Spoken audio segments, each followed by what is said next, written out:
السلام عليكم، شلون شباب؟ ان شاء الله بخير. طبعا قعدت الصبح وقلت اقدر اسوي لكم فلوق. مديت ايدي بجيبي لقيت بس 150 دينار. قلت اكيد اروح الكافترية لبنان لان اني اشتريت فلافل الصبح. مثل ما تشوفون تو الناس بدات تطلع للسوق وقاعد يتريقون، هذا اللي ياكل جيمر كاهي جبين يشربون شاي. وهسه وصلت الكافترية لبنان ومثل ما تشوفون توهم فاتحين بعدهم. هذا الولد دا يحط الفلافل وحتى مقبلات بعدهم ما حاطين، وهذا الولد هنا دا يصب شاي وحبيت اصوره. ومثل ما تشوفون قبل أقص الوصل لقيتهم توهم جايبين شيش القص وبعده ما مستوي. وهسه يا ولد قصيت وصل وانتظرهم يخلون مقبلات وفلافل. هذا وصل مثل ما تشوفون ماكو لا أي مقبلات لا هاي لأن تويتهم منفتحين. وهسه شباب وصلتني اللفة مثل ما تشوفون الفلافل مقسبة وحارة وجدا طيبة.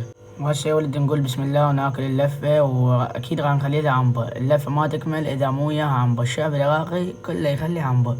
لنا يا شباب وصلنا لنهاية المقطع، لا تنسون لايك واشتراك بالقناة وبس، والله مع السلامة.